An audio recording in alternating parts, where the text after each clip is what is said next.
Marx, Feminismo e a Constituição dos Comuns.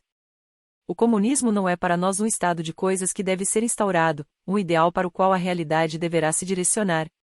Chamamos de comunismo o movimento real que supera o estado de coisas atual. As condições desse movimento devem ser julgadas segundo a própria realidade efetiva. Resultam dos pressupostos atualmente existentes. Karl Marx e Friedrich Engels. Introdução. Quais ferramentas, princípios e ideias o marxismo pode oferecer à teoria e à política feministas de nossa época? Será que hoje podemos pensar em uma relação entre marxismo e feminismo distinta do casamento infeliz em que Heidi Artmann descreveu em um ensaio de 1979 bastante citado? Quais aspectos do marxismo são mais importantes para reimaginarmos o feminismo e o comunismo no século XXI? E como o conceito de comunismo de Marx se compara ao princípio dos comuns, paradigma político que inspira muito do pensamento radical feminista hoje? Ao fazer essas perguntas, eu me junto ao diálogo sobre a construção de alternativas ao capitalismo que começou em acampamentos e praças planeta fora, onde, de formas contraditórias, mas criadoras de novas possibilidades, a sociedade de participantes de práticas comunais está surgindo, esforçando-se por construir espaços e relações sociais que não sejam governados pela lógica de mercado capitalista. Todavia, avaliar o legado da visão de Marx sobre o comunismo no século XXI não é tarefa fácil. Somando-se à complexidade do pensamento de Marx, ao fato de que, no último período de sua vida, depois da derrota da Comuna de Paris, ele aparentemente abandonou alguns de seus axiomas políticos, em especial aqueles relacionados às precondições materiais para a construção de uma sociedade comunista. Também especula-se que haja importantes diferenças entre suas duas principais obras, O Capital e Grundrisse, e que Marx não é um autor cujo pensamento possa ser compreendido por meio de um conjunto fixo de formulações, já que seu nível de análise mudava continuamente, junto com seu projeto político. Entretanto, duas coisas são certas. A linguagem política que Marx nos ofereceu ainda é necessária para pensar o mundo para além do capitalismo. Sua análise sobre mais-valor, dinheiro e forma-mercadoria e, acima de tudo, seu método, notável por dar à história e à luta de classes base material e por recusar-se a separar o econômico do político, ainda são indispensáveis, embora não suficientes, para a compreensão do capitalismo contemporâneo. Não surpreende que, com o aprofundamento da crise econômica global, tenha ressurgido o interesse na obra de Marx que muitas pessoas não poderiam ter antecipado nos anos 1990, quando o pensamento dominante declarou sua teoria morta. Em vez disso, entre os destroços do socialismo real, amplos debates emergiram sobre questões relativas à acumulação primitiva, às modalidades de transição e ao significado histórico e ético do comunismo e suas possibilidades. Combinada com princípios feministas, anarquistas, antirracistas e queer, a teoria de Marx continua a influenciar os rebeldes da Europa, das Américas e além. Um feminismo anticapitalista, portanto, não pode ignorar Marx. Na verdade, como Steve Jackson argumentou, até o início dos anos 1980, as perspectivas dominantes no interior da teoria feminista geralmente eram influenciadas pelo marxismo ou formuladas em diálogo com ele. No entanto, não há dúvidas de que devem ser dadas novas bases às categorias de Marx e de que devemos ir além de Marx. Isso não ocorre apenas devido às transformações socioeconômicas que aconteceram desde a época de Marx, mas por causa dos limites na compreensão dele sobre as relações capitalistas, limites cuja importância política foi evidenciada pelos movimentos sociais do último meio século que trouxeram ao cenário mundial sujeitos que a teoria de Marx ignorou ou marginalizou. Feminismo e o ponto de vista da reprodução social. As feministas fizeram importantes contribuições a esse processo, mas não estiveram sozinhas. Nos anos 1950 e 1960, como consequência das lutas anticoloniais, teóricos políticos como Franz Fanon questionaram uma análise que, como a de Marx, se concentrava quase exclusivamente no trabalho assalariado e supunha um papel de vanguarda para o proletariado industrial metropolitano, marginalizando, assim, o lugar das pessoas escravizadas, colonizadas e não assalariadas, entre outras, no processo de acumulação e na luta anticapitalista. Esses teóricos e teóricas políticos perceberam que a experiência das colônias exigia reconsiderar o marxismo como um todo e que a teoria marxista poderia ser reformulada para incorporar as vivências de 75% da população mundial, ou deixaria de ser uma força libertadora para se tornar, em vez disso, um obstáculo à transformação revolucionária, pois camponeses, peões e lumpens, que fizeram as revoluções do século XX, não demonstraram a disposição de esperar por uma futura proletarização ou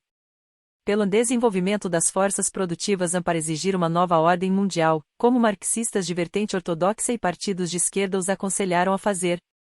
Por sua vez, os revolucionários negros dos Estados Unidos, de W.E.B. Du Bois a Cedric Robinson, sublinharam a ausência, na obra de Marx, de uma análise das desigualdades raciais como uma característica estrutural da sociedade capitalista e da exploração capitalista do trabalho. Ecologistas, inclusive alguns grupos ecossocialistas, também repreendem Marx por promover uma visão assimétrica e instrumental da relação humanidade-natureza, apresentando os seres humanos e o trabalho como únicos agentes ativos e recusando à natureza qualquer valor intrínseco e potencial de auto-organização.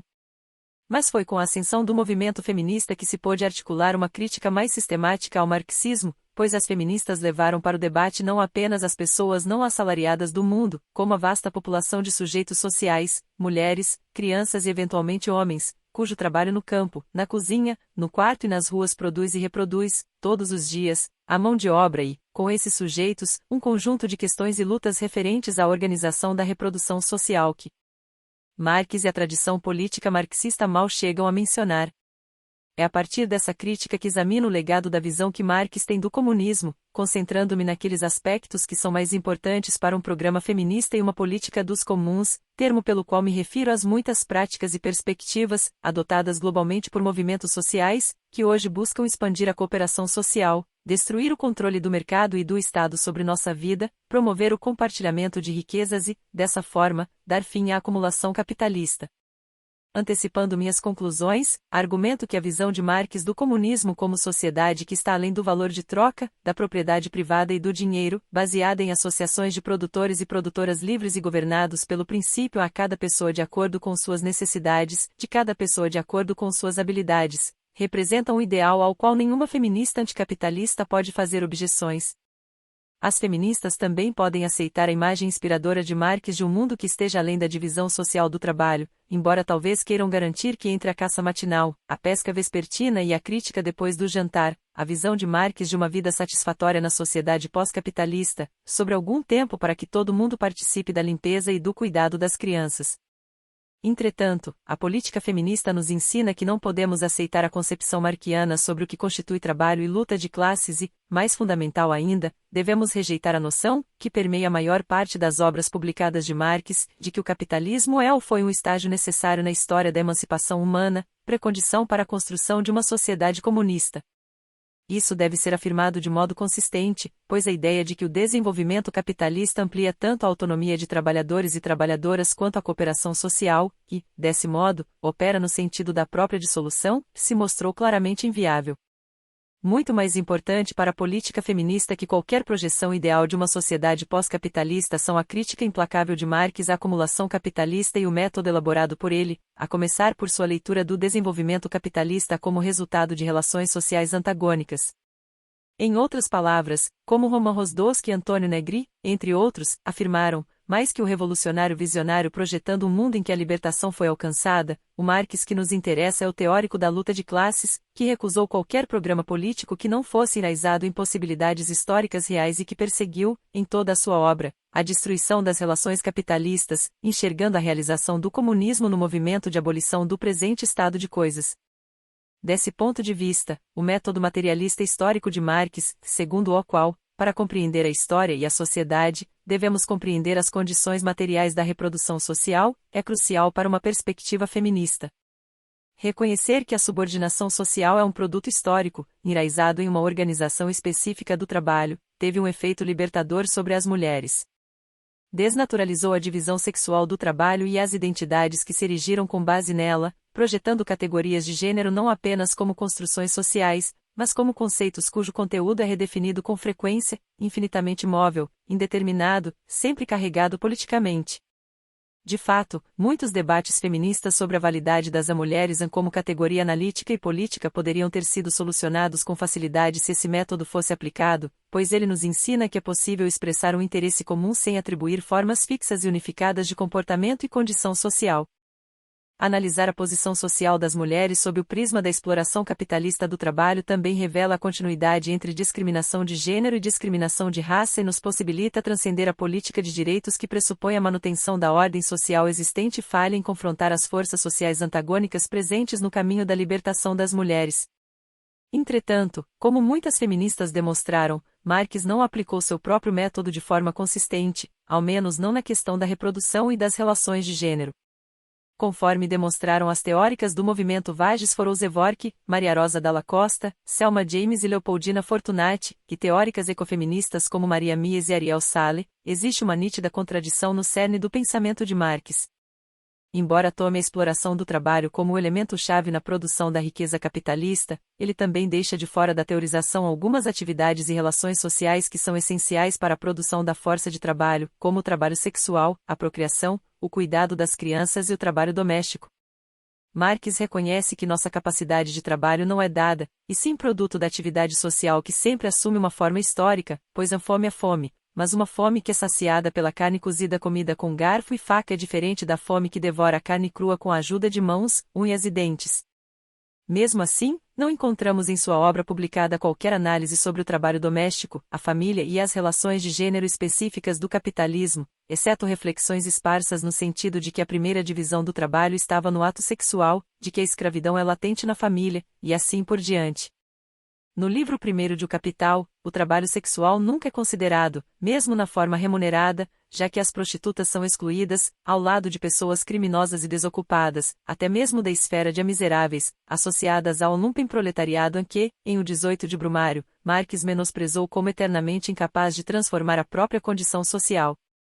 O trabalho doméstico é tratado em duas notas de rodapé, uma registra seu desaparecimento das casas das mulheres operárias, sobrecarregadas durante a Revolução Industrial, e a outra observa que a crise provocada pela Guerra Civil nos Estados Unidos levou as trabalhadoras do setor têxtil da Inglaterra de volta às suas obrigações domésticas.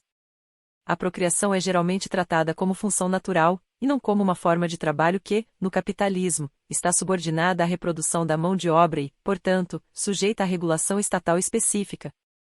Mesmo quando apresenta sua teoria da superpopulação relativa, Marx mal menciona o interesse do capital e do Estado na capacidade reprodutiva das mulheres, atribuindo a determinação de uma superpopulação às exigências da inovação tecnológica, ainda que argumente que a exploração de crianças trabalhadoras estabelece um acréscimo à produção.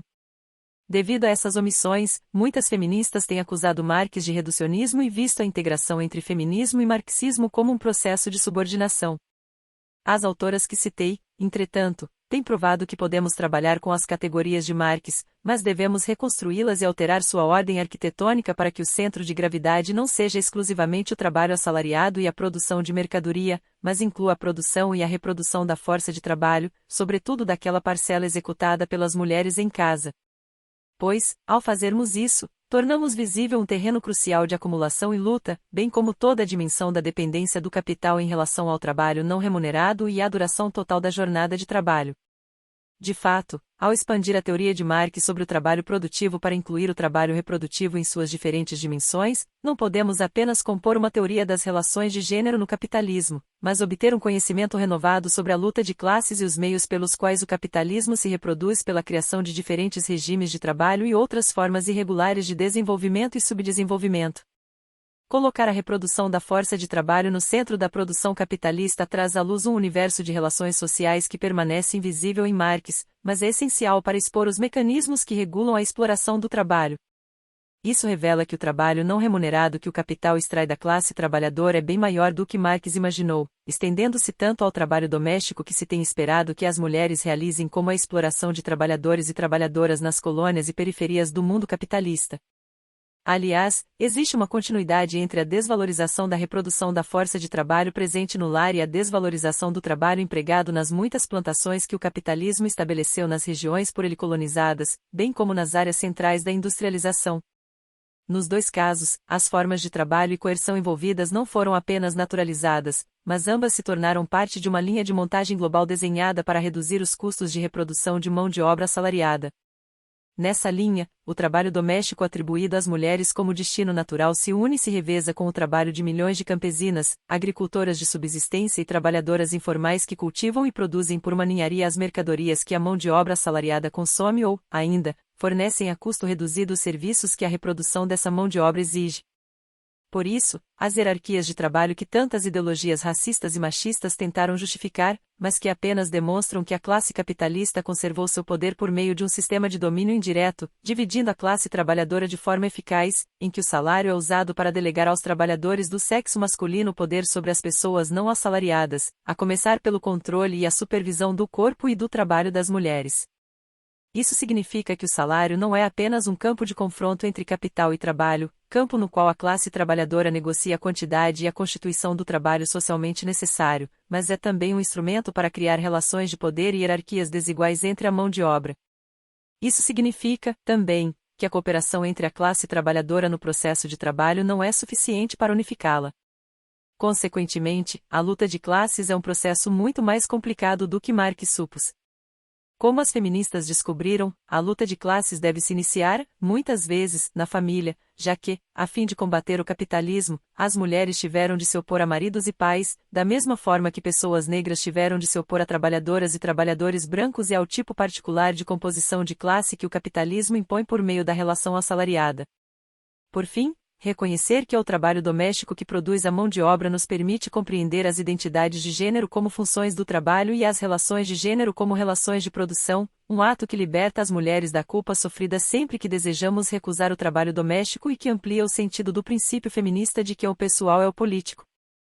Porque Marx negligenciou o fato de que o próprio papel do trabalho reprodutivo é essencial para a produção da força de trabalho. Sugeri, em outro texto, que as condições da classe trabalhadora na Inglaterra na época de Marx podem nos oferecer uma explicação.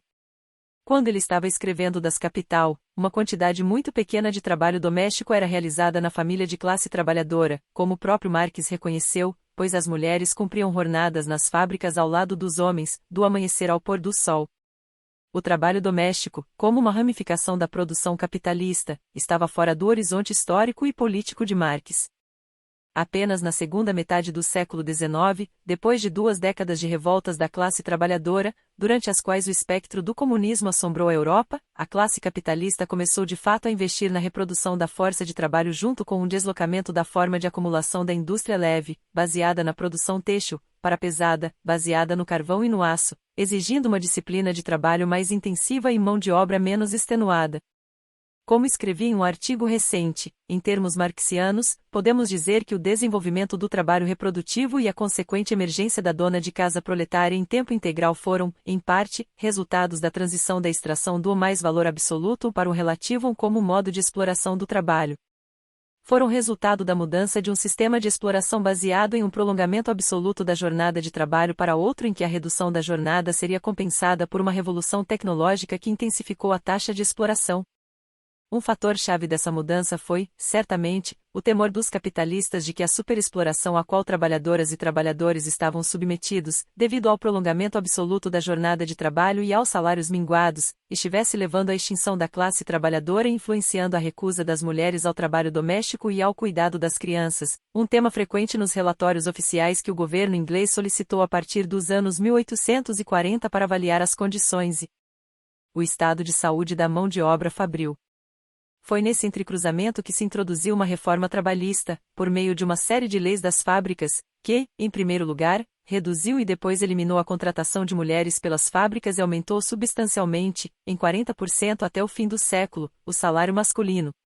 Nesse sentido, o nascimento da dona de casa proletária, trabalhando em tempo integral, fenômeno que o Fordismo acelerou, pode ser interpretado como uma tentativa de restituir ao salário dos homens, sob a forma de uma grande quantidade de trabalho não remunerado realizado pelas mulheres, os bens comunais que eles perderam com o advento do capitalismo.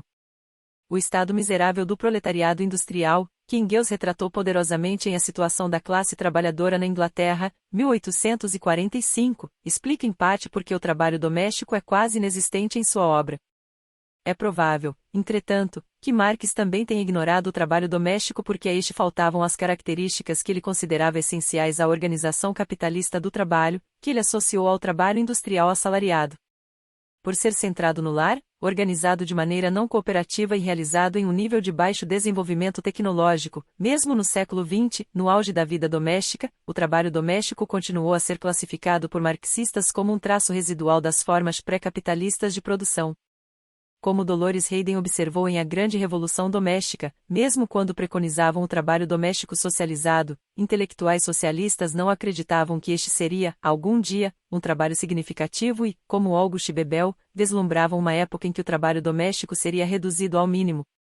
Foi necessária uma revolta das mulheres contra o trabalho doméstico nos anos 1960 e 1970 para provar que se trata de um trabalho socialmente necessário no sentido capitalista e que, mesmo não sendo organizado de modo industrial, é extremamente produtivo e, em grande medida, não pode ser mecanizado, pois a reprodução de indivíduos nos quais subsiste a força de trabalho requer diversos serviços emocionais e físicos que são de natureza interativa e, portanto, exigem um trabalho intenso. Essa percepção desestabilizou ainda mais a fundamentação teórica e política de Marx, nos obrigando a repensar um de seus principais preceitos, o de que com o desenvolvimento do capitalismo a maior parte do trabalho seria industrial e, o mais importante, que o capitalismo e a indústria moderna propiciariam as condições materiais para construir uma sociedade livre de exploração. Maquinaria, indústria moderna e reprodução.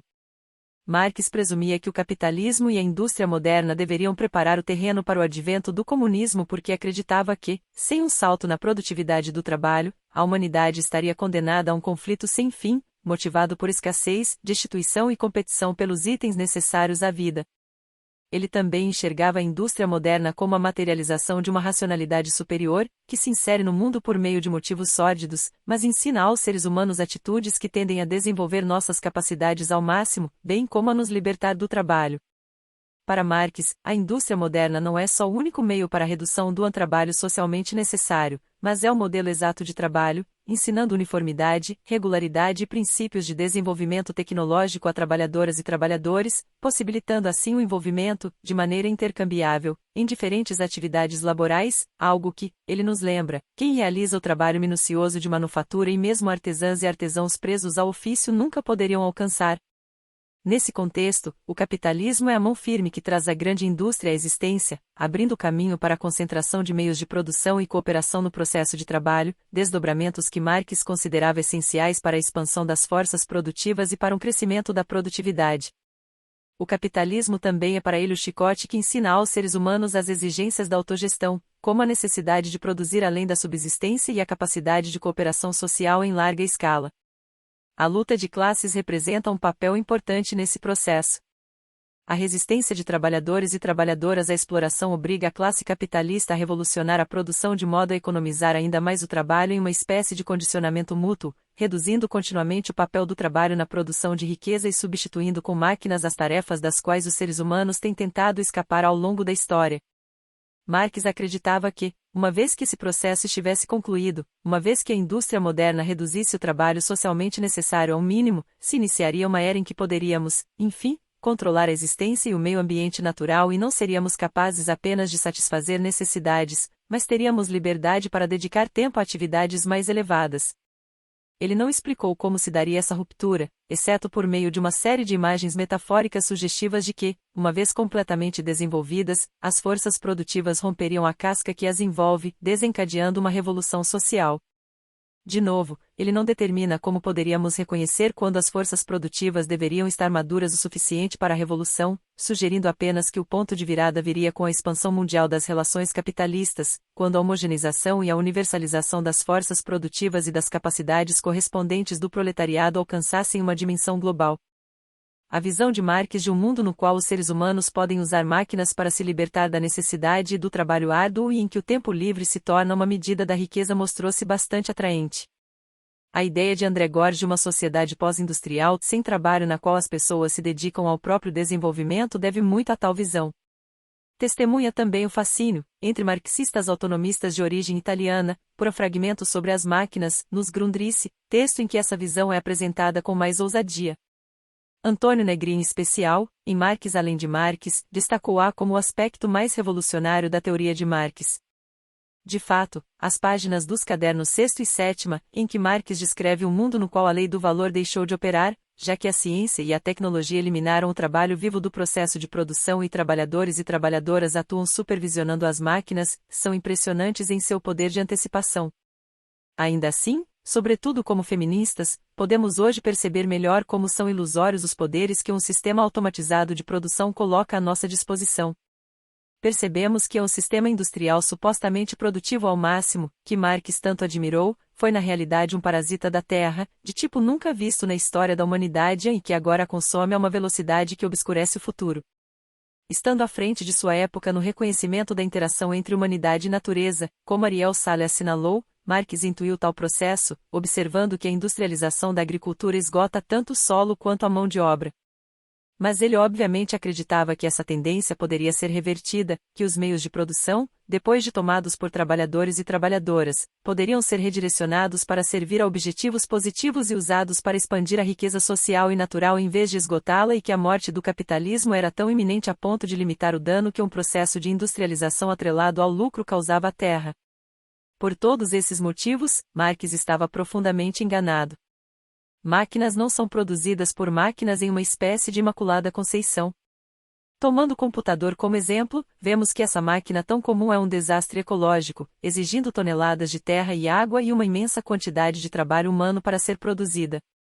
Multiplicada na ordem dos bilhões, devemos concluir que, como as ovelhas na Inglaterra do século XVI, as máquinas estão devorando a terra, e a um ritmo tão acelerado que, mesmo se a revolução acontecesse no futuro próximo, o trabalho exigido para tornar este planeta novamente habitável seria estarrecedor.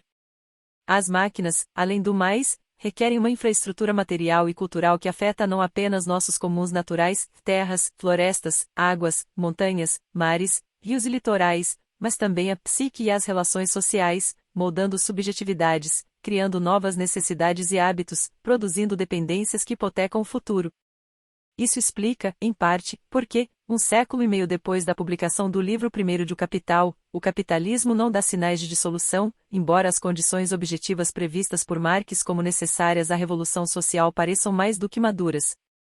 O que testemunhamos é, ao contrário, um regime de permanente acumulação primitiva remanescente dos cercamentos do século XVI, desta vez organizados pelo Fundo Monetário Internacional e pelo Banco Mundial com um grupo de empresas mineradoras e do agronegócio que, na África, na Ásia e na América Latina, vem privatizando terras comunais e expropriando pequenos produtores para obter lítio, coltan e diamantes dos quais a indústria moderna necessita. Devemos também enfatizar que nenhum dos meios de produção que o capitalismo desenvolveu pode ser tomado e usado de forma diferente sem que isso acarrete problemas. Assim como não podemos tomar o Estado, o que veremos adiante, não podemos tomar a indústria, a ciência e a tecnologia capitalistas, pois os objetivos de exploração para os quais foram criados moldam sua constituição e seu modo de operação. O fato de que não se pode simplesmente tomar posse da indústria e da tecnologia modernas e reprogramá-las para propósitos diferentes é mais bem demonstrado pelo crescimento das indústrias nuclear e química, que envenenaram o planeta e proporcionaram à classe capitalista um imenso arsenal de armas que agora nos ameaça de aniquilação ou, no mínimo, de destruição mútua das classes em disputa. Como Otto Urick disse, a conquista mais notável da tecnologia transformada pela ciência foi, sem dúvida, o aumento do poder destrutivo da máquina de guerra. De forma similar, a gestão industrial supostamente racional da agricultura que Marx comparava ao método presumido como irracional de cultivo de pequenos produtores destruiu a abundância, a diversidade e o valor dos alimentos, e muito disso terá de ser descartado em uma sociedade em que a produção é destinada a seres humanos em vez de ser um instrumento de acumulação capitalista. A outra consideração que nos leva a questionar a concepção de Marx sobre a função da tecnologia na formação de uma sociedade comunista, sobretudo quando examinada pela perspectiva do feminismo. Um comunismo baseado em máquinas depende de uma organização do trabalho que exclui as atividades mais básicas realizadas pelos seres humanos. Como mencionei, o trabalho reprodutivo ignorado na análise de Marx é, em grande parte, um trabalho que não pode ser mecanizado. Em outras palavras, a visão de Marx de uma sociedade na qual o trabalho necessário pode ser drasticamente reduzido por meio da automação se choca com o fato de que a maior parte do trabalho executado no mundo é de natureza muito relacional e poucas vezes sujeita à mecanização. Em tese, em uma sociedade pós-capitalista, mecanizaríamos várias obrigações domésticas e certamente contaríamos com novas formas de comunicação para obter companhia, aprendizado e informação, uma vez que controlássemos qual tecnologia seria produzida, para quais propósitos e sob quais condições. Mas como podemos mecanizar as tarefas de banhar, acariciar, consolar, vestir e alimentar uma criança, prestar serviços sexuais ou ajudar aquelas pessoas enfermas ou idosas que não são autossuficientes? Qual máquina poderia incorporar as habilidades e os afetos necessários para essas tarefas? Foram realizadas tentativas de criar robôs enfermeiros e robôs do amor interativos, e é possível que, no futuro, possamos ver a produção de mães mecânicas. Ainda que pudéssemos pagar por esses dispositivos, devemos nos perguntar a que custo emocional os introduziríamos em casa para substituir o trabalho vivo. Mas se o trabalho reprodutivo só pode ser parcialmente mecanizado, então o esquema marxiano que torna a expansão da riqueza material dependente da automação e da redução do trabalho necessário implode, pois o trabalho doméstico, e sobretudo o cuidado das crianças, constitui a maior parte do trabalho neste planeta. O próprio conceito de trabalho socialmente necessário perde muito de sua força. Se o maior e mais indispensável setor de trabalho do planeta não for reconhecido como uma parte essencial do trabalho socialmente necessário, como esse termo deveria ser definido? E por meio de quais critérios e princípios a organização do trabalho assistencial, do trabalho sexual e da procriação será direcionada se essas atividades não forem consideradas parte do trabalho social necessário?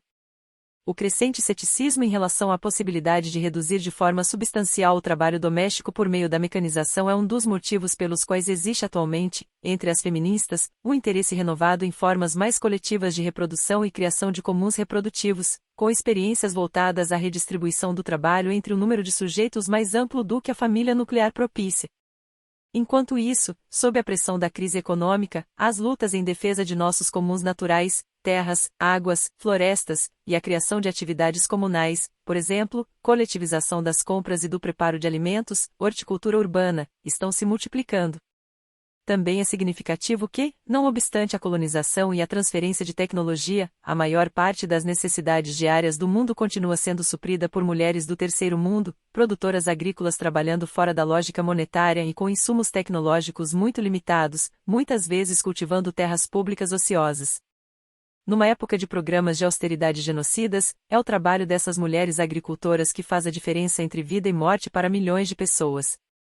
Ainda assim, esse é exatamente o tipo de trabalho orientado à subsistência que Marx acreditava que deveria ser eliminado, já que ele considerava a racionalização da agricultura, que isto é, sua organização em larga escala e com base científica, um dos grandes méritos do modo de produção capitalista, e afirmava que essa racionalização só era possível por meio da expropriação do produtor direto. Sobre o mito do caráter progressivo do capitalismo. Embora seja pertinente fazer uma crítica à teoria de Marx relativa ao poder da industrialização de libertar a humanidade do trabalho árduo e da necessidade, há outras razões pelas quais a crença dele no caráter necessário e progressivo do capitalismo deve ser rejeitada. Primeiro, essa teoria subestima o conhecimento e a riqueza produzidos pelas sociedades não capitalistas e quanto o capitalismo construiu seu poder apropriando-se deles, com uma ponderação essencial para não nos deixarmos hipnotizar pelo avanço capitalista do conhecimento nem nos deixarmos paralisar em nossa vontade de sair dele. De fato, é politicamente importante recordarmos que as sociedades que o capitalismo destruiu, milhares de anos antes do advento da mecanização, alcançaram altos níveis de conhecimento e tecnologia, aprendendo a navegar os mares através de vastas extensões de água, descobrindo a partir de observações noturnas as principais constelações astrais, inventando as plantações que sustentaram a vida humana no planeta. Atestemos a fantástica diversidade de sementes e plantas que as populações nativas das Américas foram capazes de desenvolver, alcançando um domínio em tecnologia agrícola até agora insuperável, com mais de 200 variedades de milho e batata cultivadas apenas na Mesoamérica, um forte contraste com a destruição da diversidade que testemunhamos pela ação da agricultura capitalista cientificamente organizada de nosso tempo. O capitalismo não inventou a cooperação social ou o intercâmbio de larga escala, como Marx chamou as trocas comerciais e culturais. Pelo contrário, o advento do capitalismo destruiu sociedades que estavam ligadas por relações comunais de propriedade e formas de trabalho cooperativas, bem como por grandes redes de trocas comerciais. Do Oceano Índico aos Andes, sistemas de trabalho altamente cooperativos eram a norma antes da colonização. Podemos nos lembrar do sistema Ilu na Bolívia e no Peru e dos sistemas de terras comunais da África, que sobreviveram até o século XXI, todos em contraposição à visão de Marx sobre o isolamento da vida rural. Da mesma forma, na Europa, o capitalismo destruiu uma sociedade de bens comunais, assentada materialmente não apenas no uso compartilhado da terra e nas relações coletivas de trabalho, mas na luta diária contra o poder feudal, que criou novas formas cooperativas de vida, como as experimentadas pelos movimentos hereges, cátaros, valdenses, que analisei em Caliban e a Bruxa. Não por acaso, o capitalismo só conseguiu prevalecer por meio de extrema violência e destruição, incluindo o extermínio de milhares de mulheres ao longo de 2 séculos de caça às bruxas, processo que, no século XVI, desmantelou uma resistência que tomou forma nas guerras camponesas. Longe de ser portador de progresso, o desenvolvimento do capitalismo foi a contra-revolução, uma vez que aniquilou o surgimento de novas formas de comunalismo produzidas na luta, bem como daquelas que existiam nas propriedades feudais com base no uso compartilhado dos comuns. Acrescentemos que é necessário muito mais do que o desenvolvimento da grande indústria para fomentar a combinação revolucionária e a associação de produtores e produtoras livres que Marx imaginou no fim do livro primeiro de O Capital. O capital e a grande indústria podem aumentar a concentração dos meios de produção ou a cooperação no processo de trabalho resultante da divisão de funções, mas a cooperação necessária para um processo revolucionário é diferente, em termos qualitativos, do fator técnico que Marx descreve como sendo, junto com a ciência e a tecnologia, a forma básica do modo de produção capitalista.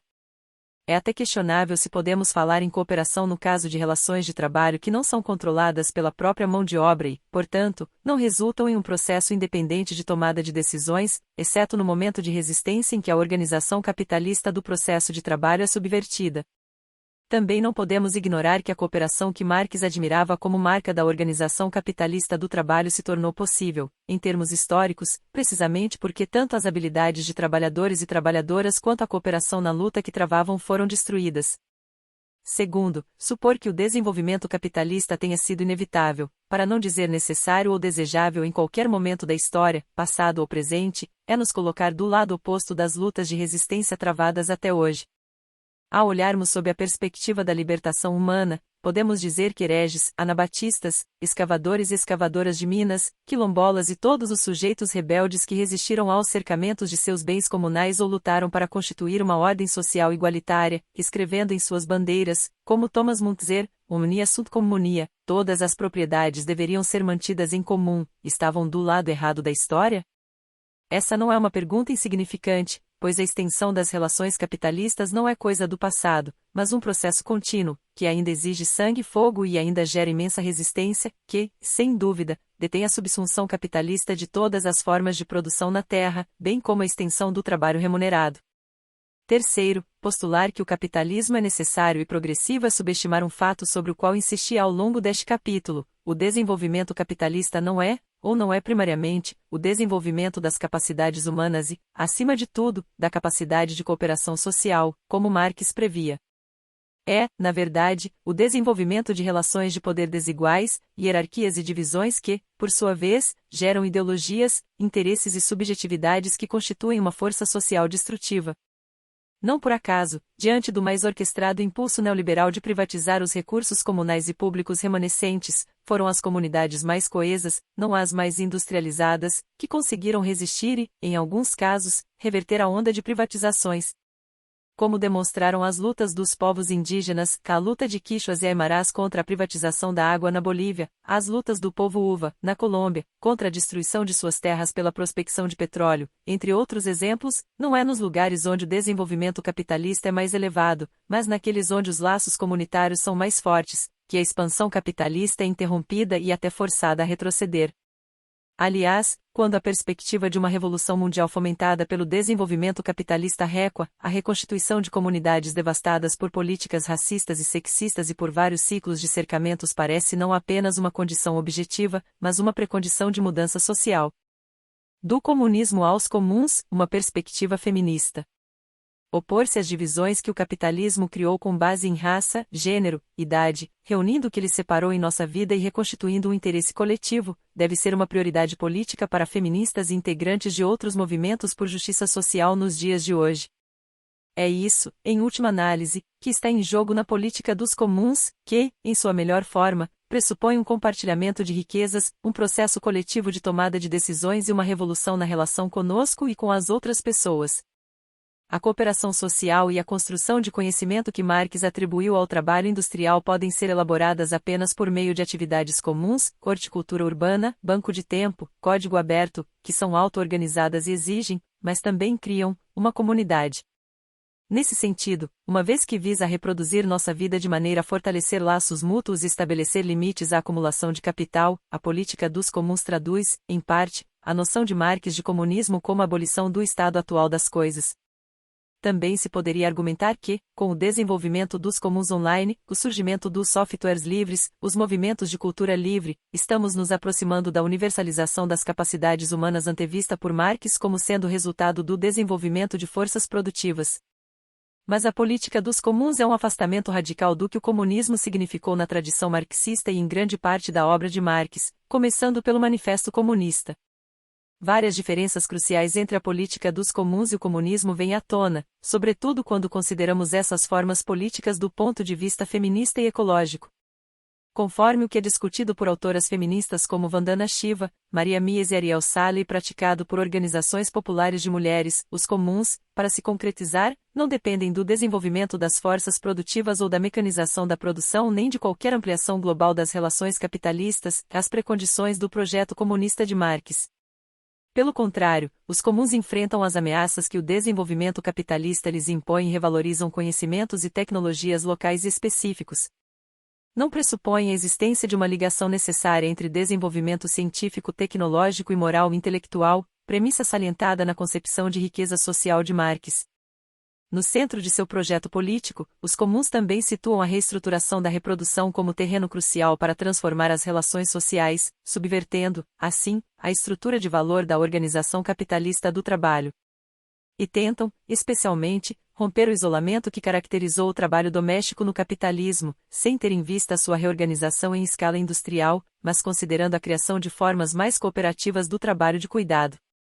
Comuns é um termo enunciado no plural, em consonância com o que zapatistas promoveram com o lema um não, muitos sims, que reconhece a existência de diversas trajetórias históricas e culturais e a multiplicidade de resultados compatíveis com a abolição da exploração.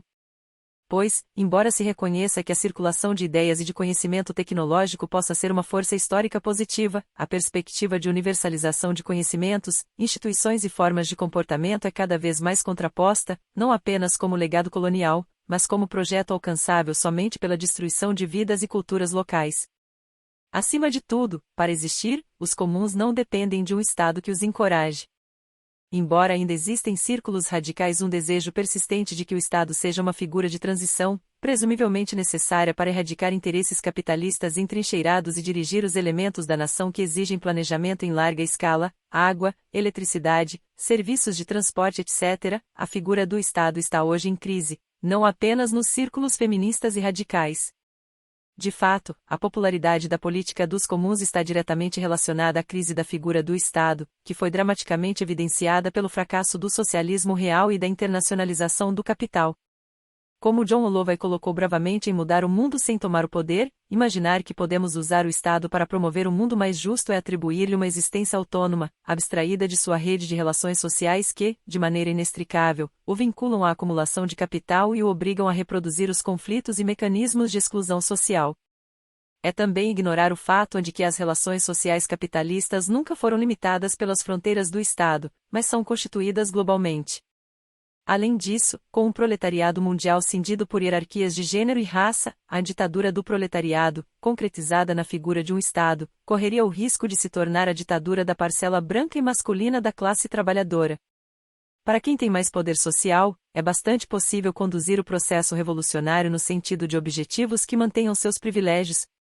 Após décadas de expectativas e processos eleitorais frustrados, existe agora um profundo desejo, especialmente entre as pessoas mais jovens, em todos os países, de recuperar o poder de transformar nossa vida, recuperar o conhecimento e a responsabilidade que, em um Estado proletário, transferiríamos a uma instituição abrangente que, ao nos representar, nos substituiria. Essa seria uma manobra desastrosa, pois, em vez de criarmos um mundo novo, perderíamos o processo de autotransformação indispensável para qualquer nova sociedade e reconstituiríamos as mesmas condições que hoje nos tornam pessoas passivas, mesmo diante dos casos mais flagrantes de injustiça institucional. Esse é um dos atrativos que os comuns representam como a forma embrionária de uma nova sociedade para um poder que vem da base, não do Estado, e que se fundamenta na cooperação e nas formas coletivas de tomada de decisão, não na coerção. Nesse sentido, o espírito dos comuns ecoa a percepção de Audre Lorde de que as ferramentas do mestre jamais irão derrubar a casa do mestre, e acredito que, se Marx estivesse vivo hoje, ele concordaria com essa afirmação. porque, embora ele não tenha se concentrado muito nas destruições produzidas pela organização capitalista do machismo e do racismo e tenha prestado pouca atenção à transformação na subjetividade do proletariado, ainda assim ele compreendeu que precisamos de uma revolução para nos libertar não apenas das barreiras externas, mas da internalização da ideologia e das relações capitalistas, ou, como ele disse, adiantou da antiga imundície, para a classe se tornar capaz de uma nova fundação da sociedade.